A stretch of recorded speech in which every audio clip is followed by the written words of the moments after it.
Hey, it's Beyonce. Here's an exclusive look at my new film, Epic. Hey guys, Josh Hutcherson here, and I'm very excited to give you an exclusive look at my new film, Epic.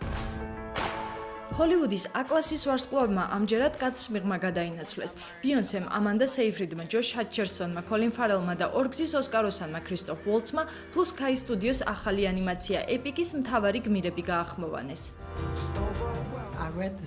ამ როლს მაშინვე დავთანხმდი, როგორც კი სცენარი წავიკითხე. დარწმუნებული ვიყავი, რომ კარგი ფილმი გამოვიდოდა. ფილმში არაჩვეულებრივი გზავნილებია ჩადებული. ჩემი პერსონაჟი ანიმაციის გულია. ის ძალიან კეთილი და ძლიერი დედოფალია თავისი ხალხისთვის. მსგავსი აქამდე არაფერი გამიკეთებია და როდესაც რეჟისორმა როლი შემომთავაზა, ძალიან ბედნიერი ვიყავი. გახმოვანება ძალიან საინტერესო პროცესია. მსგავს როლებზე მომავალშიც არ ვიტყვი უარს. ანიმაციის გახმოვანება არაფრით განსხვავდება თამაშისაგან. მე ბოლომდე გავეცანი ჩემს პერსონაჟს, რომელიც ძალიან საინტერესო გოგონაა. მას მძიმე პერიოდი აქვს, უწევს მამის უცნაური გატაცებების მოსმენა. თუმცა საბოლოოდ მაინც საინტერესო თავგადასავალში აღმოჩნდება, რაც მის ცხოვრებას რადიკალურად ცვლის. MK ძალიან გამბედავი და მამაცი გოგოა. მას არ ეშინია ცხოვრების და სწორედ ეს აქცევს მას უნიკალურ ადამიანად. გახმოვანებაზე მუშაობა ძალიან საინტერესო პროცესი იყო და თან განსაკუთრებით მაშინ, როდესაც ასეთი არაჩვეულებრივი სამსახიობო ანსამბლი შეიკრიბა. Where brave warriors watch over and protect us. Epic-ის 3D ფორმატში გადაღებული კომპიუტერული ანიმაცია, რომელიც რეჟისორმა ქრის უეჯმა მწერლის უილიამ ჯოისის საბავშვო წიგნის მიხედვით გადაიღო. ანიმაციის მთავარი გმირი 17 წლის თინეიჯერია, რომელსაც დედა გარდაეცვალა და სამოგზაუროდ მამასთან, ექსცენტრულ პროფესორთან ერთად მიდის. ზღაპრული ოდისეის მთავარი მიზანი კი მინიატურული ჯარისკაცების დასახლების აღმოჩენაა. ულამაზეს ფანტასტიკურ სამყაროში ჰოლივუდის ვარსკვლავებთან ერთად საათნახევრის განმავლობაში იმოგზაურებ.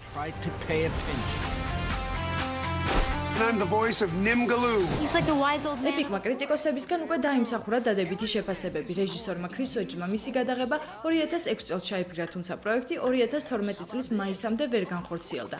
Epic-ის ბიუჯეტი 93 მილიონი დოლარია. შემქმნელები კი ვარაუდობენ, რომ შემოსავალი ფილმის ეკრანებზე გამოსვლისთანავე რამდენიმე ათეული მილიონი დოლარით გადააჭარბებს ბიუჯეტს. Epic-ის ზაფხულის კინოსეზონის ერთ-ერთი მთავარი ანიმაციაა.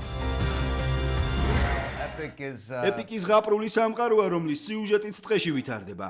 თუმცა ეს არ არის ჩვეულებრივი ტყე. ეს არის პარალელური სამყარო, სადაც მინიატურული ადამიანები ცხოვრობენ და იბრძვიან თვითგადარჩენისთვის.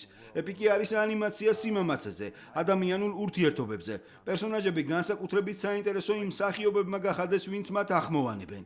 ძალიან დიდხანს ვიფიქრეთ, ვინ აგვერჩია. შემდეგ მივედით დასკვნამდე, რომ ესენი უნდა ყოფილიყვნენ მსახიობები, რომლებიც პერსონაჟებს ბოლომდე გაითავისებდნენ და ითამაშებდნენ. სწორედ ასე შეირჩა ჯგუფი, რომელთან ერთად მუშაობაც ჩემთვის უდიდესი სიამოვნება იყო. Epic-ის მსოფლიო პრემიერა 6 ივნისაა დაგეგმილი. ანიმაციას ქართველი კინომოყვარულები ქართულად ნახავენ. მთავარ პერსონაჟებს მსახიობები რუსკა მაყაშვილი და გიორგი მარშანია ახმოვანებენ. 3D ფორმატში გადაღებული Epic-ი საქართველოს კინოთეატრებში შემდეგი კვირიდან გამოვა. Seriously, dude, you gotta let go. Let go.